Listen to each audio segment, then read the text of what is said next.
तो वैसे तो जो भी ऑर्गेनाइजेशन या जो भी एंटिटीज होती है उनका मेन ऑब्जेक्टिव प्रॉफिट कमाने का होता है। बट नॉन प्रॉफिट ऑर्गेनाइजेशंस ऐसे ऑर्गेनाइजेशन होते हैं जिनका ऑब्जेक्टिव प्रॉफिट कमाना नहीं होता है। ठीक है, बट ऐसा नहीं है कि ये प्रॉफिट नहीं कमा सकते हैं, ये भी प्रॉफिट कमा सकते हैं, सरप्लस कमा सकते हैं ताकि ये और ग्रोथ कर सके। ठीक है, तो ये कहा है कि इनका ऑब्जेक्टिव प्रॉफिट कमाना नहीं है, बट ये नहीं कहा कि ये प्रॉफिट कमा ही नहीं सकते। अगर सरप्लस होता है इनको कुछ इनकी एक्टिविटीज से तो ये कर सकते हैं, सरप्लस कर सकते हैं अपना। और दूसरा, एक और गलतफहमी माइंड में रहती है कि ये इंस्टीट्यूशंस गरीबों की सेवा करने के लिए होते हैं। तो ऐसा कुछ नहीं है, चैरिटेबल पर्पस के लिए भी हो सकते हैं और सिर्फ अपने मेंबर्स के प्राइवेट पर्पस के लिए भी हो सकते हैं। इंस्टीट्यूशंस जो होते हैं वो नॉन प्रॉफिट होने का मतलब ये नहीं है कि ये खाली सेवा ही करेंगे। वो सेवा किसको करेंगे वो भी देखना पड़ेगा। एक होता है सेवा सोसाइटी को कर सकते हैं और एक वो सर्विस अपने मेंबर्स को भी दे सकते हैं।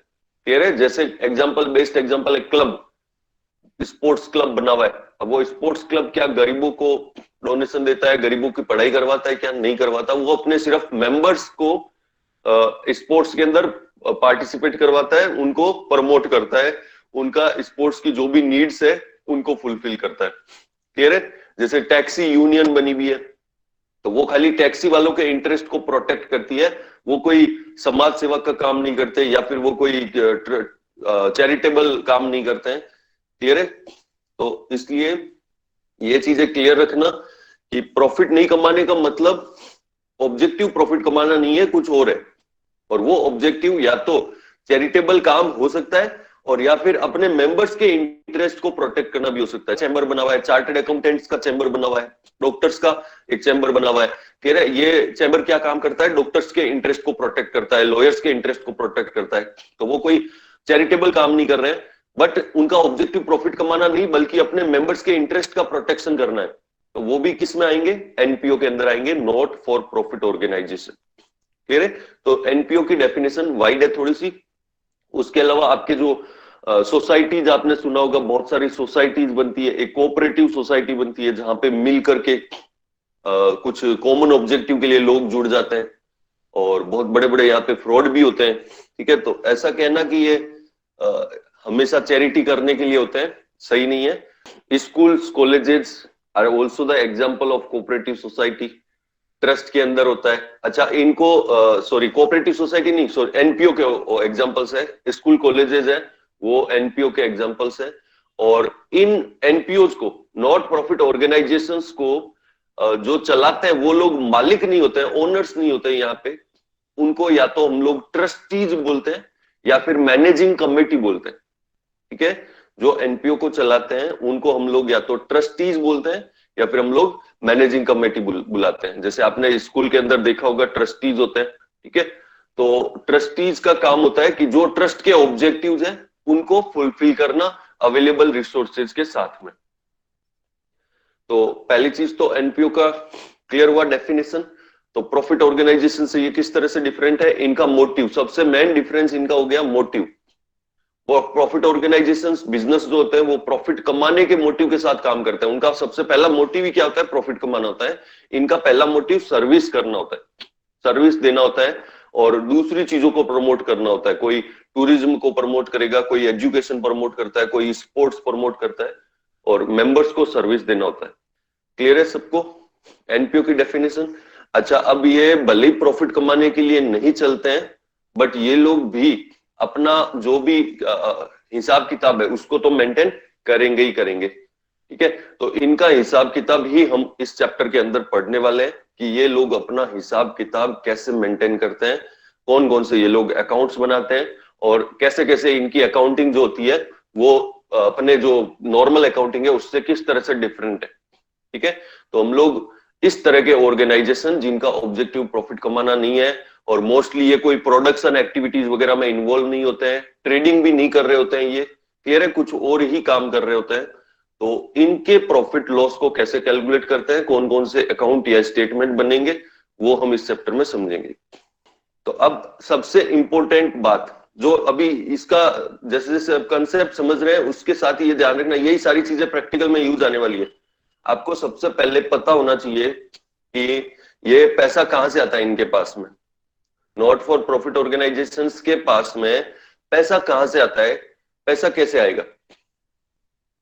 ठीक है, क्योंकि ये नॉर्मली अभी मान के चलो कि ये लोग सेल परचेज और ये सब ट्रेडिंग एक्टिविटीज नहीं करते हैं, तो ये पैसा कहां से आएंगे।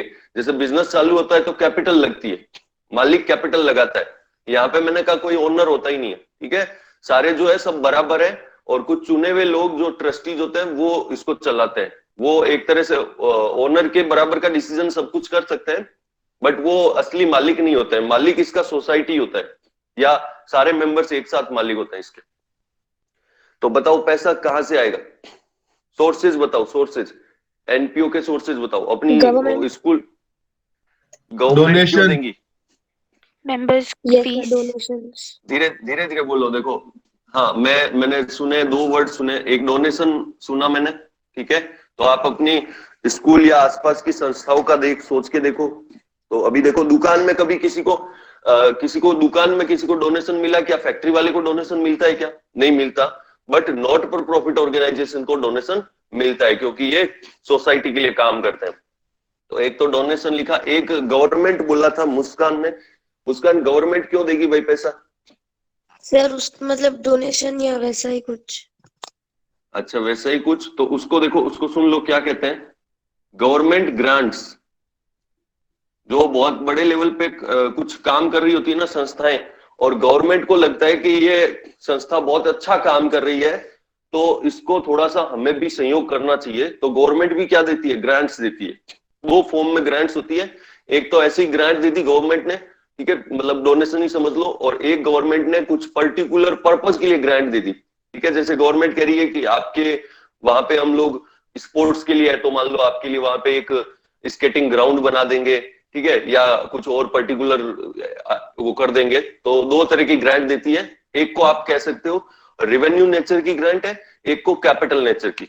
सबको पता है ना, यहाँ पे ये चीज बहुत काम आने वाली है, रेवेन्यू एंड कैपिटल। रेवेन्यू मतलब जो आपकी रेगुलर बेसिस पे आप कहीं भी उसका यूज कर सकते हो, और कैपिटल ग्रांट का मतलब, या कैपिटल वर्ड का मतलब ही क्या है, जिसका बेनिफिट 1 ईयर से ज्यादा मिले आपको, क्लियर है। तो कैपिटल और रेवेन्यू यहाँ पे बहुत काम आएगा। और बताओ भाई, एक हो गया, फीस, दो हो गया, हाँ फीस, यस फीस, फीस तो लेंगे ही बिल्कुल। तो जो मेंबर्स होंगे वो अभी हो सकता है कि कोई ऐसा भी ऑर्गेनाइजेशन हो जहाँ पे फ्री है, कोई भी आना चाहे जुड़ सकता है, बट मोस्टली कुछ ना कुछ फीस रखी जाती है। क्लब है, क्लब में आप लोग को फ्री नहीं है, ऐसे तो हर कोई लाखों मेंबर बन जाएंगे, यूज ही नहीं रहेगा क्लब का। तो ऐसी फीस रखी जाती है जिसमें जो लोग एक्चुअल में जुड़ना चाहते हैं वही लोग जुड़ेंगे। नॉट फॉर प्रॉफिट है, पूरा का पूरा चैरिटी करने के लिए बना हुआ है, तो भी एक फीस है, क्लियर है। तो फीस जो होती है उसको हम लोग या तो मेंबरशिप फीस बोलते हैं, या फिर हम लोग यहाँ पे सब्सक्रिप्शन बोलते हैं। सब्सक्रिप्शन ये नया वर्ड है, इसको तुम यही समझो कि ये एक तरह की मेंबरशिप फीस है। तो सालाना होती है, एनुअल मेंबरशिप फीस होती है, हर साल पैसा दो। अगर 1000 मेंबर है क्लब में तो हर साल 1000 इंटू 1000 की फीस है, तो उतना तो आना ही है। 100 रुपए है, 2000 हो सकती है, 5000 हो सकती है। तो जितने मेंबर है मल्टीप्लाइड बाई एनुअल फीस, उतने रुपए तो कम से कम रिसीव होनी है। तो ये एक सोर्स हो गया। और बताओ, एंट्रेंस फीस। एंट्रेंस फीस सिर्फ मेंबर से ली जाएगी, जो मेंबर इस साल नए ऐड हो रहे हैं उनसे ये तो फीस लेंगे ही लेंगे, उसके साथ में क्या लेंगे, एंट्रेंस फीस भी लेंगे हम लोग। तो वो एंट्रेंस फीस भी एक तरह की इनकम है, हर साल कुछ ना कुछ नए मेंबर्स आएंगे, उनसे एक बड़ा अमाउंट एंट्रेंस फीस लेंगे। फिर एनुअल 2000 है, एक बार आते ही 10,000 ले लिए, तो हर साल 10-20 मेंबर आते हैं, हर साल एंट्रेंस फीस की इनकम होती है अपने को। सर अगर इस उसके फर्म बाद में कहीं इन्वेस्ट किया हो तो इसका इंटरेस्ट और डिविडेंड भी तो मिल सकता है। यस, हाँ, अगर ये अपना पैसा जो होता है उसको अगर इन्वेस्ट कर रखा है कहीं पे, तो वहां से इनकम भी इसको मिल सकती है, तो वो भी हम कंसीडर करेंगे। इनकम फ्रॉम इन्वेस्टमेंट लिख रहा हूं मैं उसको।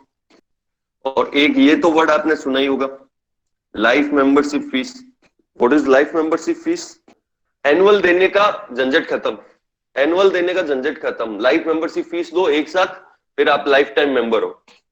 तो अगर आज मैं मेंबर बनता हूं और मैं एक साथ 50,000 रुपए देता हूं, तो मुझे वो 2,000 रुपए पर मंथ देने का, वो पर एनम देने का झंझट खत्म। अब से मैं लाइफ टाइम मेंबर हो गया, क्लियर है?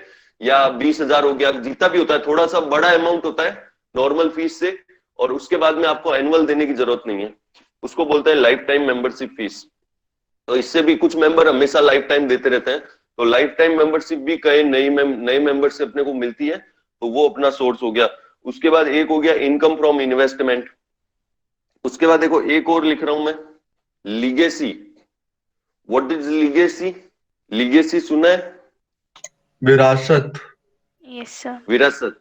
लीगेसी यानी विरासत, ठीक है? तो यहाँ पे विरासत का क्या मतलब है? यहाँ पे भी ये जो संस्थाएं होती है, कई बार ऐसी संस्थाएं होती है कि इतनी जो होती है मेंबर्स के अंदर इतना इनके प्रति डेडिकेशन होता है कि जो कोई मेंबर होता है वो जिस टाइम उसकी डेथ हो रही होती है तो वो इस संस्था को ही अपना विरासत, अपनी प्रॉपर्टीज है वो डोनेट कर देता है, और काफी बड़े अमाउंट में प्रॉपर्टीज मिलती है या बड़े अमाउंट में पैसा मिलता है संस्था को। या फिर कई बार लोग ऐसा कर जाते हैं कि 50% है वो मैं अपने बच्चे को दूंगा, 50% मैंने उसके नाम लिख दिया। तो वसीयत के अंदर अपनी जो विल बनाते हैं लोग, उसमें अपनी प्रॉपर्टीज का कुछ हिस्सा या फिर पूरी प्रॉपर्टी क्लब के नाम कर दी, इस संस्था के नाम कर दी, तो उसको बोलते हैं लीगेसी। क्लियर? काफी बड़ा अमाउंट मिलता है। तो लीगेसी में जो पैसा मिलेगा वो भी हम लोगों का सोर्स है पैसा। और उसके अलावा जैसे रेंट, कोई इसके पास बिल्डिंग है, रेंट रिसीव्ड हो गया, ठीक है? और कुछ अदर इनकम्स जो है वो मान लो, जैसे कभी, जैसे भी वो दिया ने कहा कि कोई इवेंट करवाएंगे तो वहां से कुछ पैसा आ गया, कभी कुछ और किया, इस टाइप से। तो और कई तरह की इनकम्स हो सकती है इनको। रद्दी वद्दी बेच दी, मिसलेनियस इनकम भी हो सकती है, ठीक है? अदर इनकम में कई सारी है। न्यूज़पेपर आता है, वो कचरा वचरा वो सब कुछ भी बेचा तो वो उससे जो इनकम होगी मिसलेनियस इनकम हो गई। क्लियर है? तो ये सारी इनकम्स है इनके पास में, ये सारे सोर्सेज है। इन सारे सोर्सेज को हमें कहाँ दिखाना है, ये क्या क्या होते हैं, इनको अपने को अच्छे से समझना पड़ेगा। तो सबसे पहले आते हैं डोनेशन में। बताओ डोनेशन कितने तरह के होते हैं? तो डोनेशन एक तो आया स्पेसिफिक, एक हो गया जनरल, बस दो ही डिस्कस करेंगे, एक स्पेसिफिक डोनेशन, एक जनरल डोनेशन। स्पेसिफिक डोनेशन वो डोनेशन है जिसके साथ में डोनर अपना पर्पज बता देता है, मतलब डोनर इस पर्पज के लिए दे रहा है, वो स्पेसिफाई करता है कि मैं ये 50,000 रुपए दे रहा हूं तो इससे क्या होना चाहिए। और एक आपको पता है ऐसी संस्थाओं के पास आया कोई भी आदमी तो 500 रुपए की छोटी मोटी जब कोई रसीद कटवाता है तो वो पर्पज नहीं बताता है और ना ही पर्पज उसका सुना जाएगा। क्लियर है? क्योंकि 500 रुपए के अंदर बिल्डिंग तो बननी नहीं है, कुछ ऐसा तो होना नहीं है। तो कोई 500 रुपए देकर के बोले कि मेरे नाम से एक बिल्डिंग बना दी जाए, तो भैया उसके लिए आपको 5 करोड़ देना पड़ेगा। क्लियर है? तो जो छोटे मोटे डोनेशंस आते हैं वो कुछ पर्पज अटैच नहीं होता है। मंदिर में आपने देखा होगा, आप लोग मंदिर में जाते हो अपनी इच्छा से, अपनी आस्था से, उसमें 10-20 रुपए डाल देते हो, 50-100 रुपए डाल देते हो, तो आपका कोई ऑब्जेक्टिव तो होता नहीं है। आप वहां साथ में पर्ची भी डाल के आते हो क्या? ये 10 रुपए के साथ में एक पर्ची भी बना के डाल दी कि ये 10 रुपए का ऐसा काम होना चाहिए। बताओ किया क्या कभी? नहीं किया ना। लेकिन जब बड़े डोनेशंस आते हैं कई बार तो वो कुछ पर्पज के साथ में आते हैं कि ये मंदिर का रिनोवेशन होना चाहिए, यहाँ पे एक धर्मशाला बननी चाहिए साथ में, क्लियर है? ऐसा वाटर कूलर लगना चाहिए। तो ऐसे भी डोनेशन आपने देखे होंगे। तो ऐसे डोनेशन को स्पेसिफिक बोलते हैं। और जब आप 10 रुपए 20 रुपए डाल के आ जाते हो बिना पर्ची के, तो उसको क्या बोलते हैं? General donation. इन दोनों में फर्क क्या रहेगा? जब भी जनरल डोनेशन होगा मतलब ये क्या है? रेवेन्यू। स्पेसिफिक डोनेशन मतलब क्या है? कैपिटल। तो जो जनरल डोनेशन है वो इस साल की इनकम है, करंट ईयर की इनकम है, उसको करंट ईयर के इनकम एंड एक्सपेंडिचर अकाउंट में शो करेंगे इनकम की तरह। सर ये इनकम एंड एक्सपेंडिचर क्या होता है? बस अभी के लिए ये समझ लो कि प्रॉफिट लॉस बनाते हैं प्रॉफिट ऑर्गेनाइजेशन और नॉन प्रॉफिट ऑर्गेनाइजेशन बनाते हैं इनकम एंड एक्सपेंडिचर। P&L की जगह यहाँ पे नाम चेंज कर दिया हमने, नामकरण चेंज कर दिया। क्या नामकरण कर दिया? Income and expenditure account. तो अब बताओ इन दोनों का समझ आया? अगर जनरल डोनेशन मिला तो मेरी इनकम है, रेगुलर इनकम है, उसको मैं इनकम एंड एक्सपेंडिचर में डाल दूंगा। और अगर मुझे कैपिटल डोनेशन मिला, स्पेसिफिक डोनेशन मिला, तो वो कैपिटल नेचर का है, उसको मुझे जब तक वो पर्पज पूरा नहीं करूं तब तक मुझे उसको अलग से रखना पड़ेगा। कहां पे? बैलेंस शीट में। क्लियर है? तो ये भी अगर लिखूं यहाँ पे तो ये रिवेन्यू डोनेशन कहाँ जाएंगे? इनकम एंड एक्सपेंडिचर में, IND शॉर्ट में लिखा है। ये वाले कहाँ जाएंगे? बैलेंस शीट में। और ये जो पैसा आएगा उसको सीधा इनकम एंड एक्सपेंडिचर में दिखाएंगे। क्लियर हुआ? तो दोनों डोनेशन अपने को, सर क्वेश्चन में लिखा हुआ ही नहीं है, क्वेश्चन में खाली डोनेशन लिखा हुआ है, ना तो जनरल है ना स्पेसिफिक है। अब क्या करें? अब समस्या होगी। तो बताओ बाय डिफॉल्ट क्या रहेगा? जनरल। यस, क्योंकि पर्पस नहीं है ना। बोलो डोनेशन वाला क्लियर है? सबसे मेन सोर्स होता है डोनेशन इनके लिए। तो जनरल और स्पेसिफिक क्लियर रहेगा। क्लियर है? जनरल का क्या करना है, स्पेसिफिक का क्या करना है। उसके बाद गवर्नमेंट ग्रांट्स पे आते हैं। गवर्नमेंट ग्रांट्स के अंदर भी वही है, दो है। कौन कौन सा? Capital, revenue. गवर्नमेंट भी आपको ऐसे ही ग्रांट दे सकती है कि ये संस्था को हम लोग आपका जो भी सालाना खर्चा है 30% हम देंगे, ऐसा कुछ ऐड दे दिया आपको कि 5 लाख रुपए दे दो इस संस्था को। क्लियर है? ये अपनी रेगुलर एक्टिविटीज करे, तो ऐसी ग्रांट होगी आपकी रेवेन्यू। और पर्टिकुलर पर्पज, स्केटिंग ग्राउंड बनाना है, ये काम करना है, वो काम करना है, पर्टिकुलर पर्पज के साथ पैसा दिया तो कैपिटल ग्रांट। ठीक है? तो क्वेश्चन में अगर खाली ग्रांट वर्ड लिखा हुआ है तो वो ग्रांट अपना रेवेन्यू ग्रांट होगा, उसको हम लोग इनकम एंड एक्सपेंडिचर में दिखाएंगे। ये ध्यान रखना हमेशा। कैपिटल रेवेन्यू इतना डिस्टिंक्ट क्यों कर रहा हूं मैं यहाँ पे? क्योंकि इसमें समझो कि 2-3 ही क्रक्स पॉइंट्स है। अगर वो 2-3 पॉइंट अच्छे से हर एक आइटम के समझ लिए तुमने, क्रक्स समझ लिया, तो यहाँ पे गलती होने के चांस नहीं है। पूरे में से पूरे 10 में से 10 नंबर बनेंगे। ये चैप्टर है 10 नंबर का, एग्जाम के हिसाब से सबसे मोस्ट इंपोर्टेंट चैप्टर है। बहुत कम काम करना है, नंबर बहुत ज्यादा है। क्लियर है? 4-5 दिन में एकदम अच्छे से इसको कंप्लीट कर सकते हैं और नंबर फिर भी 10 नंबर मिल रहे हैं। तो पहला क्रक्स पॉइंट है, तुम्हें कैपिटल और रेवेन्यू अच्छे से पता चलना चाहिए। और कैपिटल कोई भी आइटम है, कैपिटल इनकम है चाहे कैपिटल खर्चा है, बैलेंस शीट में शो करते हैं। और अगर रेवेन्यू है तो उसको इनकम एंड एक्सपेंडिचर में शो करते हैं। तो ग्रांट्स के अंदर कोई ज्यादा लंबा चौड़ा झंझट नहीं। कुछ बोला है ग्रांट के साथ में तो कैपिटल हो जाएगा, कुछ नहीं बोला तो रेवेन्यू हो जाएगा। सब्सक्रिप्शन तो डिटेल में लेंगे, एक दिन पूरा इसमें लगाएंगे। एंट्रेंस फीस अभी समझ लेते हैं बस। तो एंट्रेंस फीस समझ लेते हैं अभी। अब देखो एंट्रेंस फीस है वो डिपेंड करता है क्लब की पॉलिसी के ऊपर। ठीक है? क्लब या संस्था की पॉलिसी के ऊपर। अपने हिसाब से तो एंट्रेंस फीस जो होती है वो एक मेंबर से सिर्फ एक बार ही मिलती है। आज मैंने आज एडमिशन लिया तो मुझे एंट्रेंस फीस देनी है, उसके बाद में मुझे लाइफ टाइम एंट्रेंस फीस नहीं देनी है, मुझे हर साल मेंबरशिप फीस देना है। एंट्रेंस फीस सिर्फ एक बार। जैसे आप लोग स्कूल में एडमिशन लेते हो तो एडमिशन फीस लगती है, वो सिर्फ वन टाइम होती है। तो ये जो एडमिशन फीस होती है उसमें एक तो ये फंडा हो गया, और दूसरा ये हो गया कि एडमिशन फीस होती है वो भी हर साल नए मेंबर्स आते रहते हैं, कुछ छोड़ के जाते रहते हैं, हर साल आते ही है। क्लियर है? और बड़ा अमाउंट नहीं होता है बहुत। तो एडमिशन फीस को रेवेन्यू माना जाए ऐसा बोलते हैं। तो इसके अंदर सीधा सीधा फंडा यह है कि अपने को कुछ नहीं बोले, बाय डिफॉल्ट क्या मानेंगे? रेवेन्यू। एंट्रेंस फीस जब भी दिया हुआ हो रेवेन्यू मानेंगे, इनकम एंड एक्सपेंडिचर में इनकम की तरह उसको शो करेंगे। लॉजिक इसके पीछे यह है कि हर साल 5-10 मेंबर आते हैं, हर साल फीस देके चले जाते हैं, कुछ छोड़ के चले जाते हैं, फिर वापस आते हैं। जब भी नया मेंबर आएगा, भले ही 2 साल पहले छोड़ के गया था, वापस आ रहा है तो उसको एडमिशन फीस देना पड़ेगा। तो एडमिशन फीस है ऐसी इनकम है जो रेगुलर बेसिस पे होती रहती है, हर साल होती रहती है। ऐसा कभी होता ही नहीं है कि ये इनकम इस साल हुई नहीं। तो एक नॉर्मल अमाउंट अपने को मिलता है एंट्रेंस फीस से, तो हम उसको कहां दिखाते हैं? रेवेन्यू के अंदर दिखाते हैं। और नेक्स्ट है, उसके अलावा क्या हो सकता है? Depends on NPOs policy. NPOs policy मतलब आपको स्पेशली बता दे कुछ तो उसके अकॉर्डिंग देख लेंगे। वहां पे अगर हमारी संस्था की पॉलिसी है, उसका ये डिसीजन है कि एंट्रेंस फीस को कैपिटलाइज किया जाए, तो फिर हम कैपिटलाइज कर देंगे, इसको बैलेंस शीट में दिखा देंगे। कह रहे अगर उसकी पॉलिसी है 50% कैपिटलाइज करना है तो 50% आधा फीस है वो बैलेंस शीट में दिखा देंगे, आधी फीस को हम लोग इनकम एंड एक्सपेंडिचर में दिखा देंगे। क्लियर है?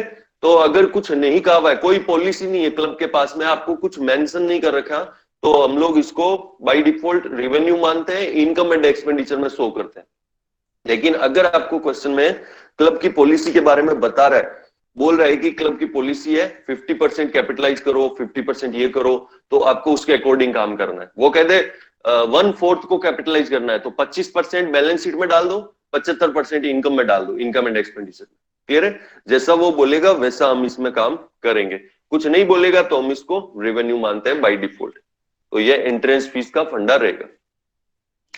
उसके बाद एक और ले लेते हैं, लाइफ मेंबरशिप फीस। अब ये नाम से ही पता चल रहा है, पूरा एक साथ ही दे दिया, पूरे लाइफ की फीस एक साथ पे कर दी, तो इसके अंदर कोई समस्या नहीं। ये हमेशा कौन सा होगा? ये हमेशा कैपिटल होगी, और कैपिटल है तो कहां पे जाएगी? बैलेंस शीट के अंदर। तो इसको सीधा बैलेंस शीट में डालेंगे, करंट ईयर की इनकम में शो नहीं करेंगे। इनकम फ्रॉम इन्वेस्टमेंट बताओ, आप लोग बताओ। रेवेन्यू क्लियर है, हर साल होगी, जितना इन्वेस्ट करोगे बढ़ती घटती रहेगी, बट इसका कोई कैपिटल से लेना देना नहीं है। बट यहाँ पे ये ध्यान रखना कि ये रेवेन्यू मैंने लिख दिया है जनरल में, as a general, but suppose करो आपको पैसे मिले थे बिल्डिंग बनाने के लिए, तो वो पैसे कहां चले गए? बिल्डिंग फंड में, रेवेन्यू नहीं थे। अब वो बिल्डिंग फंड 50 लाख का पड़ा है मेरे पास में, बिल्डिंग अभी तक बनाना चालू नहीं हुआ है, ट्रस्ट और की मंजूरी नहीं हो पाई है, कुछ डिस्प्यूट चल रहा है, तो बिल्डिंग का पैसा अभी तक आया हुआ पड़ा है हमारे पास, एज इट इज 50 लाख रुपए पड़े हैं। ये 50 लाख रुपए में अगर इन्वेस्ट कर दूं और उस पे 5 लाख रुपए इंटरेस्ट मिल गया, तो बताना क्या है, कैपिटल है कि रेवेन्यू है? अगर 50 लाख बिल्डिंग वाले फंड का पैसा इन्वेस्ट किया और उस पे अगर इंटरेस्ट मिल गया, तो वो मेरा बिल्डिंग फंड में ही जुड़ेगा, रेगुलर इनकम में नहीं आएगा। बिल्डिंग फंड मेरा 55 लाख का हो गया, अगर बिल्डिंग 3 साल बाद बनती है तब तक वो बिल्डिंग फंड इंक्रीज होता रहेगा, उस पैसे को अगर इन्वेस्ट करूं तो। क्लियर है? उसको मैं रेगुलर इनकम नहीं मान सकता हूं, यानी कि मैंने किस फंड का पैसा इन्वेस्ट किया है वो भी देखना पड़ेगा। हाँ, कुछ नहीं कह रखा, खाली इंटरेस्ट ऑन इन्वेस्टमेंट है, डिविडेंड फ्रॉम इन्वेस्टमेंट या कुछ भी है तो रेवेन्यू है। इन्वेस्टमेंट का रिटर्न बाय डिफॉल्ट रेवेन्यू है, बट अगर कह दे कि बिल्डिंग फंड पे इंटरेस्ट मिला है तो फिर कहां जाएगा? कैपिटल में, बिल्डिंग फंड के अंदर ऐड होगा। क्लियर है? तो वो भी हम लोग बिल्डिंग फंड, टूर्नामेंट फंड, कई तरह के फंड यहाँ पे चलते हैं, उनको हम डिटेल में डिस्कस करेंगे। बट जनरली में आप मान के चलो इंटरेस्ट इनकम जो है वो क्या है? रेवेन्यू है, उसमें आ जाएगी अपने इनकम एंड एक्सपेंडिचर में। लीगेसी का बताओ। कैपिटल यस, लीगेसी के अंदर सोचने की जरूरत ही नहीं है, बड़ा अमाउंट मिलता है और किसी मेंबर की, मोस्टली या मेंबर के अलावा भी कोई आदमी हो सकता है जो जिसको अपनी संस्था के ऊपर बहुत फेथ हो, तो उसने अगर वसीयत के अंदर अपने को दे दिया है पैसा, तो उसको हम लोग कैपिटल नेचर का मानेंगे और उसको हम बैलेंस शीट में शो करेंगे सीधा। रेंट रिसीव्ड बताओ। रेवेन्यू है इसके अंदर। अदर इनकम डिपेंड करता है, बाय डिफॉल्ट रेवेन्यू में लेंगे हम लोग, बाकी डिपेंड करता है किस टाइप की अदर इनकम है, और मिसलेनियस इनकम तो बिल्कुल रेवेन्यू है ही है। क्लियर है? ये है, तो ये इसके इस टाइप की ये मोस्टली इनकी इनकम्स होती है, पैसा आने का सोर्सेज होते हैं, और उस सोर्सेज के अंदर ध्यान रखना, सोर्स अगर कैपिटल नेचर का है, कैपिटल में मानते हैं उसको, तो बैलेंस शीट में दिखाएंगे, इनकम में नहीं दिखाएंगे, और अगर नॉर्मल है तो उसको रेवेन्यू यानी इनकम में दिखाएंगे। क्लियर है? तो इनका जो इनकम एंड एक्सपेंडिचर बनाएंगे, उसको बनाते टाइम अपने को कैपिटल रेवेन्यू का समझ बहुत जरूरी है, और बैलेंस शीट के अंदर भी बहुत जरूरी है। अगर आपने ये इधर उधर कर दिया थोड़ा सा भी, जैसे लाइफ मेंबरशिप फीस को अगर गलती से इनकम एंड एक्सपेंडिचर में दिखा दिया, तो दोनों ही गलत हो जाएंगे। तो इसलिए लाइफ मेंबरशिप फीस क्या होती है, इसको कैपिटल क्यों माना जाता है, ये अंडरस्टैंडिंग होना जरूरी है। तो ये अंडरस्टैंडिंग आज हमने इनकम के अंदर बनाने की कोशिश की है। कल हम एक्सपेंसेस देखेंगे और साथ में 1-2 पॉइंट्स और डिस्कस करते हैं। था अभी समझ लो, चलो इसने पूछ ही लिया तो, क्योंकि ये एक्सपेंसेस की बात कर ही रहे हम लोग। तो अब देखो, आपने जैसे मान लो एक क्लब है, उस क्लब के अंदर सारे रेप्यूटेड मेंबर्स हैं, ठीक है, सारे अच्छे बिजनेस से बिलोंग करते हैं, अच्छा पैसा कमाते हैं, तो 50 मेंबर बना दिए हमने। तो अब हमें जरूरत है कि एक कोई ऐसा बंदा हो जो अकाउंटिंग वगैरह या थोड़ा बहुत जो पैसों का लेन देन है उसको मैनेज करे। तो हमने एक क्लब का मेंबर ही था, उसको हमने कहा कि भाई मान लो ये बहुत बड़े बड़े लोगों का क्लब बना हुआ था, तो उसमें से एक हमने वो जो है बिरला जी को रिक्वेस्ट की, कुमार मंगलम बिरला को, कि आप जो है थोड़ा सा टाइम निकाल के कभी महीने में एक आधी बार आप थोड़ा सा ये काम मैनेज कर लिया करो, ठीक है। तो अब वो इतना बड़ा आदमी है, वो काफी साल से मैनेज कर रहा है, उस काम को। तो हमने कहा कि इनको भाई ये फ्री में मैनेज कर रहे हैं, इनको कुछ हम लोग कुछ देना चाहते हैं। तो अब बताओ आप उसको क्या सैलरी बोलोगे क्या कि हम कुमार मंगलम बिरला जी को सैलरी देंगे बिरला जी को? तो सर सैलरी तो कोई वो हमारा वर्कर तो है नहीं, क्लियर है? तो हम उसको जो उसके काम के बदले में कुछ रिम्यूनरेशन दे रहे हैं, बट एम्प्लॉयर एम्प्लॉय का रिलेशनशिप नहीं है, मालिक नौकर का रिलेशनशिप नहीं है। तो जो हम उसको उसके काम के बदले में पैसा देते हैं उसको हम थोड़ा सा रेस्पेक्ट से कोई वर्ड बोलना चाहते हैं। हम ऐसे नहीं कह रहे कि बिरला जी को सैलरी दे रहे हैं हम लोग, तो उसके लिए वर्ड होता है ओनोरेरियम। उसके लिए क्या वर्ड चलता है? ओनोरेरियम। तो डायरेक्टर्स हो गए, बड़े बड़े लोगों को जब वो है सैलरी टाइप का ही, और बड़े बड़े लोगों को जब उनके काम के बदले में, और जहां पे एम्प्लॉयर एम्प्लॉय का मालिक नौकर का रिलेशनशिप नहीं होता है, तो वहां पे उस सैलरी का नाम हो जाता है ओनोरेरियम। क्लियर है? तो रिवेन्यू खर्चा है अपना एक्सपेंस के अंदर आ जाएगा, कोई दिक्कत नहीं है। तो एक्सपेंडिचर के अंदर ज्यादा झंझट नहीं है, सिंपल सा है। जो एसेट है वो आपको पता है कि हाँ क्या है, बुक्स है, इन्वेस्टमेंट है, कार है, फर्नीचर है, बिल्डिंग है, क्लियर है? और कोई स्पोर्ट्स का सामान वगैरह हो गया, तो इस टाइप की चीजें हैं, तो वो एसेट है, बैलेंस शीट में चली जाएगी। उसके अलावा जो भी खर्चा किया है वो सारे आपके कहाँ चले जाएंगे? उसके अंदर चले जाएंगे, इनकम एंड एक्सपेंडिचर में, कोई दिक्कत नहीं। और बाकी एक्सपेंसेस डिटेल में आते रहेंगे। तो अभी तक हमने समझा कि कैपिटल और रेवेन्यू कैसे कैसे इनकम और एक्सपेंस को हमें अलग करना है। अब सबसे पहले ये समझ लेते हैं कि यहाँ पे कितने तरह के अकाउंट बनेंगे, एनपीओ के अंदर कौन कौन से अकाउंट्स बनते हैं। ठीक है, जो नॉर्मल अकाउंटिंग होती है, जर्नल, लेजर, वो सब तो यहाँ भी होता है, बट उसके बाद में क्या बनता है? तो 3 अकाउंट अपने को यहाँ पे बनाने होते हैं। पहला है receipts and payment account, second है income and expenditure account, and the third is balance sheet. बस ये पूरे चैप्टर के अंदर ये 3 अकाउंट बनाना समझना है अपने को, क्लियर है? तो इन नॉट फॉर प्रॉफिट ऑर्गेनाइजेशन की अकाउंटिंग के अंदर कौन से 3 मेन चीजें बनती है अकाउंट या स्टेटमेंट? ये 3। Receipt and payment account, it is a summary of cash book. Receipt and payment account क्या है? कैश बुक सबने बनाई है, एक तरफ कैश रिसिट आ जाती है, एक तरफ कैश के पेमेंट्स आ जाते हैं। डिफरेंस जो बचा वो कैश का बैलेंस बच गया या बैंक का बैलेंस बच गया। तो वही यहाँ पे हम लोग बनाते हैं रिसिट एंड पेमेंट अकाउंट। ठीक है, कैश बुक सर बनती है क्या? बनती है, वो तो रूटीन में बनती रहती है। रिसिट एंड पेमेंट अकाउंट एकदम ईयर एंड में बनता है, एक पर्टिकुलर पीरियड पे बनता है, और इसके अंदर कैश की सारी अलग अलग एंट्रियां नहीं आती है, बल्कि टोटल करके एक साथ आ जाता है।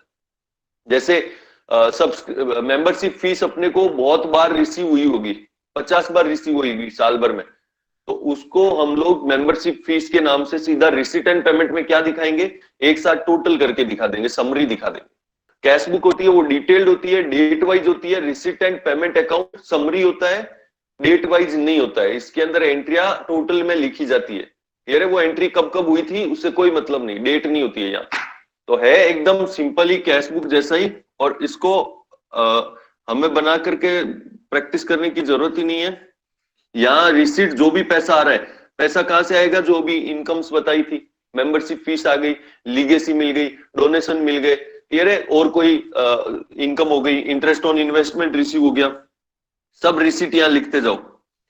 और जितने भी पेमेंट किए, चाहे मशीन खरीदने के लिए किया, सैलरी किया, ऑनोरेरियम किया, इलेक्ट्रिसिटी का बिल चुकाया, सारे पेमेंट इस तरफ आ जाएंगे, क्लियर है? और 2 बाई जैसे नॉर्मल लगाते हैं वैसे ही लिखेंगे, बाई सैलरीज। ये बन गया receipt and payment account, clear है? और बैलेंस निकल जाता है लास्ट के अंदर। तो कैश का बैलेंस हो, चाहे बैंक का बैलेंस हो, चाहे बैंक में फिक्स डिपॉजिट करवा रखा है उसका बैलेंस हो, करंट अकाउंट का बैलेंस हो, सारे बैलेंस ओपनिंग के यहाँ आएंगे, और क्लोजिंग में जो बैलेंस बचेंगे वो यहाँ आएंगे, और बाकी एंट्रियां सारी रिसिट की, पेमेंट की यहाँ हो जाएगी, क्लियर है? This is the receipt and payment account, एकदम सिंपल सा फंडा है, और ये मोस्टली पूछता ही नहीं है, ये क्वेश्चन में गिवन होता है अपने को, रिसिट एंड पेमेंट अकाउंट। तो फिर हमें क्या बनाना पड़ेगा सर? अपने को बनाना है इनकम एंड एक्सपेंडिचर अकाउंट और balance sheet. Sir what is income and expenditure account? It is just like P&L, profit and loss account. अब देखो, इन लोगों ने सोचा कि हम लोग तो प्रॉफिट कमाने के लिए तो काम ही नहीं करते, तो इसका मतलब अगर हम प्रॉफिट एंड लॉस अकाउंट बनाने लग गए तो फिर बिजनेस करने वालों में हमारे में फर्क क्या रहेगा? तो इन्होंने कहा प्रॉफिट कमाएंगे जरूर, बट नाम चेंज कर लेते हैं। तो इन्होंने नाम चेंज कर लिया। क्या नाम चेंज कर लिया कि हम लोग प्रॉफिट एंड लॉस नहीं बोलेंगे, हम लोग उसको बोलेंगे इनकम एंड एक्सपेंडिचर। तो प्रॉफिट एंड लॉस की जगह नाम क्या रख लिया, इनकम एंड एक्सपेंडिचर। तो इसमें क्या आएंगे, एक तरफ इनकम आएगी, एक तरफ एक्सपेंडिचर आएंगे। सर प्रॉफिट एंड लॉस में क्या आता था, उसमें भी एक तरफ इनकम आती थी, एक तरफ एक्सपेंस आते थे, नेट प्रॉफिट निकल जाता था। क्लियर है? तो प्रॉफिट एंड लॉस का नामकरण चेंज हो गया, यहाँ पे नामकरण रहेगा इनकम एंड एक्सपेंडिचर अकाउंट। और ये अपने लिए इंपॉर्टेंट है, इसको हम बनाना समझेंगे और बहुत इजी रहेगा, क्योंकि हम लोग already profit and loss account बना के आए हैं 11th क्लास में। और यहाँ पे इनकम एंड एक्सपेंडिचर में बस सबसे मेन चीज आपको यही ध्यान रखनी है कि जो भी रिवेन्यू खर्चे हैं, जो भी रिवेन्यू इनकम है, वही इनकम एंड एक्सपेंडिचर में आती है। जो कैपिटल इनकम है या जो कैपिटल एक्सपेंस है, वो सारे बैलेंस शीट में जाते हैं। क्लियर है? गलती यहीं पे होती है कि कोई ना कोई कैपिटल खर्चा या कैपिटल इनकम बच्चे इनकम एंड एक्सपेंडिचर में डाल देते हैं। तो वो नहीं करना है अपने को, इसीलिए मैं शुरू से ही फर्स्ट डे से ही कैपिटल और रेवेन्यू पे स्पेशली डिफरेंशिएट कर रहा हूं। अच्छा, एक और चेंज है इसके अंदर, ये लोग क्या बोलते हैं, एनपी, नेट लॉस, है ना, नेट प्रॉफिट, नेट लॉस। ये लोग नेट प्रॉफिट कमाया ऐसा वर्ड यूज नहीं करते हैं, ये क्या कहते हैं, सरप्लस बच गया। नेट प्रॉफिट नहीं बोलेंगे। प्रॉफिट जब इनको होगा, इनकम ज्यादा होगी, एक्सपेंस कम होंगे, तो जो प्रॉफिट बचेगा उसको ये प्रॉफिट नहीं बोलते। ये नहीं कहते कि हमने नेट प्रॉफिट कमाया, ये क्या बोलेंगे, सरप्लस हो गया। मतलब इस साल टूटत नहीं आई, डूबत नहीं आई, इस साल पैसे थोड़े से सरप्लस हो गए जिनको हम अगले साल यूज करेंगे। ऐसा नहीं कि हम मेंबर्स में बांट देंगे, डिस्ट्रीब्यूट कर देंगे। प्रॉफिट होता है तो उसको डिस्ट्रीब्यूट कर सकते हैं, सरप्लस को डिस्ट्रीब्यूट नहीं कर सकते, इसलिए इन्होंने प्रॉफिट की जगह नाम क्या रख दिया, सरप्लस।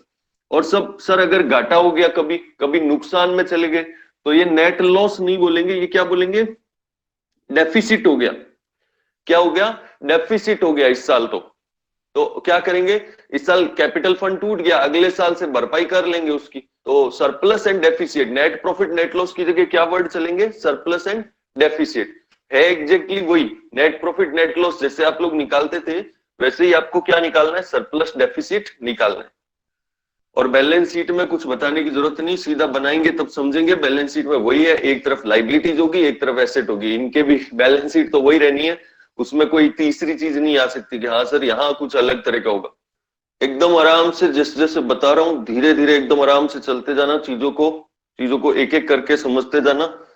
और तब ये तुम्हारे को वाकई में लगेगा कि ये सबसे इजीएस्ट चैप्टर है। 10 नंबर इसके कहीं नहीं जाने, एक नंबर भी इधर उधर नहीं होना है। अभी एक पॉइंट हम लोग डिस्कस कर रहे हैं, 3 नंबर के हिसाब से इंपॉर्टेंट है और बड़े क्वेश्चन में भी आएगा। ये अलग चीज है जो अपने प्रॉफिट ऑर्गेनाइजेशंस में नहीं होता है, फंड बेस्ड अकाउंटिंग। ये एक नई चीज है, अच्छे से समझ लो इसको। 3 नंबर में इसका क्वेश्चन आता है और जो बड़ा क्वेश्चन आएगा उसमें भी इसका कोई पॉइंट होगा बीच में एडजस्ट करने के लिए। फंड का मतलब है कुछ ऐसा अमाउंट रिसीव होना या ऐसा अमाउंट अलग से रख देना जिसका पर्टिकुलर पर्पज में ही यूज होना है। जैसे मुझे रिसीव हुआ बिल्डिंग के लिए फंड, ठीक है, तो वो बिल्डिंग के लिए जो फंड रिसीव हुआ, उस फंड का यूज मैं सिर्फ और सिर्फ बिल्डिंग बनाने के लिए ही करूंगा। और उस बिल्डिंग जो फंड पड़ा है मेरे पास, उसमें अगर मैं कुछ इंटरेस्ट वगैरह उससे इनकम भी कर ली तो वो इनकम का यूज भी बिल्डिंग बनाने के लिए ही करूंगा। क्लियर है? बिल्डिंग के नाम से 5 लाख रुपए डोनेशन आ गया मेरे पास में, तो ये 5 लाख रुपए पे जितना इंटरेस्ट कमा रहा हूं, जब तक बिल्डिंग चालू नहीं होती तब तक उसको मैंने इंटरेस्ट में लगा रखा है, पैसा आ रहा है, इंटरेस्ट का पैसा और आ रहा है, और डोनेशन आ रहे हैं। तो बिल्डिंग के नाम पे जो भी कुछ आ रहा है उसका मुझे बिल्डिंग के लिए ही यूज करना है, उसका और कहीं यूज नहीं कर सकता। This is fund based accounting. अब बिल्डिंग बनाने के लिए जो जो पैसा आएगा वो इस फंड में ऐड होता जाएगा, और जो जो बिल्डिंग बनाने में खर्चा लगेगा वो इस फंड से लेस होता जाएगा, वो इस फंड को यूज करता जाएगा। This is fund based accounting. Sir ये तो बहुत सिंपल है। हाँ एकदम सिंपल है। तो अब सर इसका मतलब सर बिल्डिंग बनाने के लिए कोई भी खर्चा लगेगा तो उसको वो कहीं और से निकालने की जरूरत नहीं, यहीं से लेके। सर और कौन से ऐसे फंड होते हैं? ऐसे फंड होते हैं, टूर्नामेंट फंड होता है एक, मैच फंड भी होता है और स्कॉलरशिप फंड भी होता है। Scholarship fund, tournament fund, match fund, award fund, कुछ का काम यही होता है खाली स्कॉलरशिप देना, तो वो स्कॉलरशिप फंड मेंटेन करते हैं। कुछ का काम होता है टूर्नामेंट करवाना, तो टूर्नामेंट फंड मेंटेन करते हैं। क्लियर है? तो अब जब टूर्नामेंट फंड आपने बना लिया तो बताना टूर्नामेंट एक्सपेंसेस कहां पे आएंगे?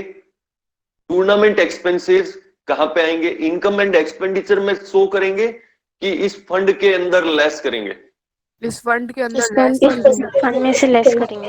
यस यस, यही चीज मैं समझा रहा हूं आपको कि अगर अपने पास में फंड मेंटेन नहीं होता, फंड बेस्ड अकाउंटिंग नहीं कर रहे होते, तो टूर्नामेंट है वो हर साल होता है, रेगुलर खर्चा है, उसको हम लोग कहां पे लेस कर देते? इनकम एंड एक्सपेंडिचर में लेस कर देते। क्लियर है? और टूर्नामेंट करवाने के लिए हमने स्पेशल फंड मेंटेन नहीं कर रखा, तो कोई जो डोनेशन आ रहे हैं वो जनरल डोनेशन है, तो उनको हम नॉर्मल इनकम में ले लेते और एक्सपेंस को एक्सपेंस में डाल देते। लेकिन अगर क्लब ने टूर्नामेंट फंड मेंटेन कर दिया है, इसका मतलब क्लब कौन सी अकाउंटिंग कर रहा है? फंड बेस्ड अकाउंटिंग कर रहा है। मतलब अब टूर्नामेंट से रिलेटेड कोई भी इनकम आती है, कोई भी एक्सपेंस होता है, वो इसी फंड के अंदर एडजस्ट होगा, उसको रेवेन्यू आइटम की तरह उसमें P&L यानी सॉरी इनकम एंड एक्सपेंडिचर के अंदर शो नहीं किया जाएगा। तो ये आपको फंड का नाम देखते ही पता चल जाएगा, टूर्नामेंट फंड 5 लाख रुपए पड़ा है, इसका मतलब उससे रिलेटेड कोई ट्रांजेक्शन आ गया तो उसी में एड लेस करना है, और एड लेस तो आराम से समझ आएगा, पैसा आ रहा है तो ऐड करो, जा रहा है तो लेस करो। अब एक दो जो सिचुएशंस बन जाती है। अच्छा, इसको टूर्नामेंट फंड को शो कहां करते हैं? वैसे इसको शो करते हैं बैलेंस शीट में, लाइबिलिटी साइड, वहीं पे ये सारी कैलकुलेशन शो करते हैं। तो ये देखो थोड़ी सी कैलकुलेशन दिखाता हूं अभी। ये बैलेंस शीट है अपनी, ये बैलेंस शीट का लाइबिलिटी साइड। तो देखो टूर्नामेंट फंड की बात कर रहे हैं, तो टूर्नामेंट फंड का ओपनिंग बैलेंस, ओपनिंग पड़ा है हमारे पास में इतने रुपए, चलो कुछ एग्जांपल ले लेते हैं, 5 लाख रुपए। अब जब हम टूर्नामेंट करवाने जा रहे हैं तो क्या उससे पहले फिर लोगों से डोनेशन मांगेंगे, या फिर सर पड़ा है हमारे पास पैसा क्यों मांगते? जब टूर्नामेंट करवा रहे हो, मांगने का मौका है तो मांगेंगे कि नहीं? यस, बिल्कुल मांगेंगे। ठीक है, क्योंकि हर साल टूर्नामेंट करवाना है अपने को, तो अगर ये फंड बढ़ता जा रहा है तो अच्छी बात है। ऐसा नहीं कि सर हमारे टूर्नामेंट में 3 लाख का खर्चा लगना है, हमारे पास 5 लाख पड़ा है तो मांगने की क्या जरूरत है? तो अभी मांगने का मौका है, मांगो। तो एड डोनेशन अगर कोई भी आया तो वो और कहीं नहीं जाएगा, बताया था ना फंड बेस्ड अकाउंटिंग है, तो और किसी आइटम में नहीं जाना है। टूर्नामेंट के लिए डोनेशन आ गया ना तो इसी में ऐड होना है। मान लो 2 लाख आ गया, तो पहले से पिछले साल का पड़ा था 5 लाख, 2 लाख का डोनेशन आ गया टूर्नामेंट के लिए, तो वो इसी में ऐड हो जाएगा। अच्छा, वो जो पिछले साल पैसा पड़ा था उसको हमने इन्वेस्ट कर रखा था कहीं FD वगैरह में, तो tournament fund investment suppose 5 lakh, तो अब इसके ऊपर क्या होगा? इस इन्वेस्टमेंट के ऊपर इंटरेस्ट रिसीव होगा कि नहीं होगा? यस होगा। तो वो इंटरेस्ट भी कहां जुड़ेगा? वो इसी में जुड़ेगा, वो इंटरेस्ट वहां नहीं जाएगा। जैसे बताया था ना इंटरेस्ट ऑन इन्वेस्टमेंट वगैरह कुछ नहीं कहा है, तब तो वो क्या है, जनरल है, तो वो अपना इनकम एंड एक्सपेंडिचर में जाएगा, रेवेन्यू आइटम है। बट अगर वो किसी पर्टिकुलर फंड से रिलेटेड है तो फिर वो जनरल वहां नहीं जाएगा, वो यही आएगा। तो यहां ऐड करो। अच्छा, इंटरेस्ट में एक चीज ध्यान रखना, यहां पे भी अगर इंटरेस्ट रिसीव नहीं भी हुआ है बट एक्रूड हो गया, जैसे सपोज करो 5 लाख का 10% 50,000, रिसीव्ड 0, तो बताना क्या यहां जुड़ेगा या नहीं जुड़ेगा? ऐड होगा सर। जुड़ेगा सर। यस, एक्रूड होने पर भी हम लोग इनकम मान के चलते हैं उसको। तो एक्रूड जब होता है तो आप उसको P&L में दिखाते थे कि नहीं? सर P&L में हम जोड़ देते थे एक्रूड होने पे, क्योंकि हम एक्रूअल बेसिस पे अकाउंटिंग करते हैं। तो यहां पर भी हम लोग अगर इंटरेस्ट एक्रू का बोला है उसने तो उसको ले लेंगे, या फिर हो सकता है 25,000 रिसीव हो गया, 25,000 एक्रू है, तो यहाँ पे हम लोग शो करेंगे पूरा 50,000। ये बात क्लियर रहेगी? ऐसा कई बार आएगा तुम्हारे सामने, जब तुम्हारे को बोलेगा इतना एक्रूड पड़ा है, तो एक्रूड भी यहाँ पे लेना है अपने को, ध्यान रखना। और एक्रूड यहाँ पे एसेट साइड में और शो कर देंगे साथ में। उसके बाद और क्या रिसीव हो सकता है? जैसे मान लो टूर्नामेंट फंड के लिए हमने एंट्री फीस रखी है, ठीक है, टिकट कलेक्शन कर रहे हैं, मैच फीस रख दी कि हाँ एक मैच में पार्टिसिपेट करने के लिए इतने रुपए लगेंगे, प्लेयर से पैसे ले रहे हैं, ऑडियंस से पैसे ले रहे हैं, तो वो इस टाइप का कुछ पैसे हो रहे हैं, तो उसको मैं लिख रहा हूं मैच फीस लिख देता हूं। तो वो किसी भी फॉर्म में ले रहे हैं, ऐड हो जाएगा। उसके बाद में लेस करेंगे अब इसमें से टूर्नामेंट में जितने भी खर्चे लगे, सपोज ये टोटल हो गई 5, 7, 7,50,000, ठीक है, 750। अब टूर्नामेंट के खर्चे और या टूर्नामेंट के अंदर जो अवार्ड्स दिए हैं, ठीक है, वो सब मिला करके जो खर्चे हुए हैं, वो सारे खर्चे मान लो हुए हैं 6 लाख के, तो 1,50,000 बैलेंस शीट में बचा हुआ रह गया ये फंड। क्लियर है? 1,50,000 का फंड बैलेंस शीट में बचा हुआ रह गया, कोई दिक्कत नहीं है। बोलो यहां तक समझ आया सबको? एक्सपेंसेस ज्यादा हो क्यों नहीं सकते? बिल्कुल हो सकते हैं। और ये हो गए 8 लाख। अब बचा कितना? 0। अब यहां कुछ बचा नहीं, फंड हमारे पास हो गया 0, तो यहां पे 8 तो यूज ही नहीं कर सकते, यहां तो कितना लगेगा? 7.5। फंड का बैलेंस हो गया 0। अब सर जो 50,000 एक्स्ट्रा लग गया, ठीक है, जो 50,000 एक्स्ट्रा लग गया, अगर बच गया तो नेक्स्ट ईयर काम आना है, लेकिन अगर कम पड़ गया, खर्चा ज्यादा लग गया, तो फिर वो 50,000 रुपए इनकम एंड एक्सपेंडिचर में शो करके पूरा करेंगे। एक्सपेंस साइड में 50,000 कहां जाएगा? जो एक्स्ट्रा लग गया एक्सपेंडिचर में शो करेंगे और उसको पूरा करेंगे।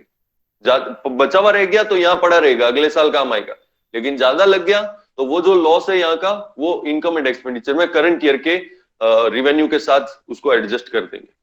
तो ये क्लियर हुआ। उसके बाद में एक बहुत इंपॉर्टेंट पॉइंट यहाँ पे बता रहा हूं, जो बुक्स वगैरह में भी नहीं होता है मोस्टली, बिल्डिंग फंड। देखो ये जो बताया ना, ये फुल एंड फाइनल ट्रीटमेंट है, फुल एंड फाइनल। इसमें हाँ, एक्सपेंस में नाम कुछ चेंज कर दे कि प्राइस दिए, ये दिया, वो दिया, तो खर्चे जो भी हुए वो पता चल जाएगा, तो लेस कर देना। अब नई चीज क्या बता रहा हूं, एक बिल्डिंग फंड भी होता है और एक बताया टूर्नामेंट फंड, ठीक है। दोनों में फंड बेस्ड अकाउंटिंग हो रही है, बट दोनों सेम नहीं होते। बताओ क्यों? टूर्नामेंट के अंदर खर्चा होने के बाद में कोई एसेट जनरेट नहीं होती है, जो खर्चा किया वो गया। बट बिल्डिंग फंड में डिफरेंट केस है। बिल्डिंग फंड में जो बिल्डिंग बनाने के लिए खर्चा करोगे, उससे बिल्डिंग की वैल्यू बन जाएगी। अगर मैंने 5 लाख का खर्चा किया है बिल्डिंग बनाने में, तो यहां पे एक एसेट और आएगी। टूर्नामेंट करवाने से बताना एसेट में कुछ आएगा क्या? नहीं आएगा। टूर्नामेंट में खर्चा हो गया, काम खत्म, ठीक है। जो बचा हुआ पैसा है वो इन्वेस्ट करोगे। जो खर्चा हुआ ना, ये जो खर्चा मैं बता रहा हूँ, ये 7.5 लाख का खर्चा हुआ या 6 लाख का खर्चा हुआ, ये 6 लाख की बताना कोई एसेट बनी क्या टूर्नामेंट करवाने से? नहीं बनी सर, ये तो गया। लेकिन बिल्डिंग बनाने के लिए जो खर्चा करोगे, वो यहाँ पे एक एसेट बन जाती है। तो ये ध्यान रखना, एक बेसिक डिफरेंस है बिल्डिंग फंड में। और कोई फंड आएगा नहीं आपके, बिल्डिंग फंड ही आएगा एसेट के अंदर, ठीक है। तो बिल्डिंग फंड से यहाँ पे बनेगी बिल्डिंग नाम की एसेट, जिसको लिखेंगे वर्क इन प्रोग्रेस। अगर कंप्लीट बन गई है तो पूरी बिल्डिंग, कंप्लीट नहीं बनी है, काम चल रहा है, तो उसको लिखेंगे वर्क इन प्रोग्रेस। और वर्क इन प्रोग्रेस में जितना खर्चा हुआ, सपोज 6 लाख का खर्चा हुआ, उसको यहाँ दिखा देंगे एसेट के अंदर। क्लियर है? तो अब बताना 6 लाख की जब एसेट बढ़ी है, तो उसका एक और इफेक्ट यहाँ पे आएगा, वो आएगा उसमें अपने कैपिटल फंड के अंदर, ठीक है। कैपिटल फंड जो अपना मेन कॉर्पस होता है क्लब का, ठीक है। जैसे वहां पे कैपिटल चलता है ना, प्रॉफिट ऑर्गेनाइजेशन में कैपिटल चलता है, यहां पे चलता है कैपिटल फंड।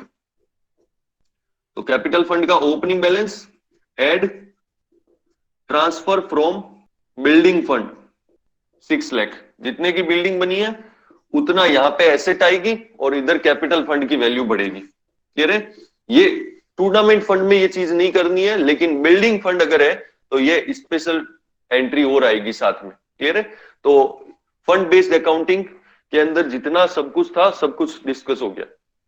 तो ये फंडा है। बिल्डिंग फंड में स्पेशली ये चीजें अपने को देखनी पड़ेगी। टूर्नामेंट फंड वगैरह के अंदर तो और भी कोई दिक्कत नहीं है। तो ये फंड बेस्ड अकाउंटिंग से रिलेटेड 3 नंबर का क्वेश्चन अलग से आता है, और बड़े क्वेश्चंस के अंदर भी इसका साथ में पॉइंट होता है, ठीक है।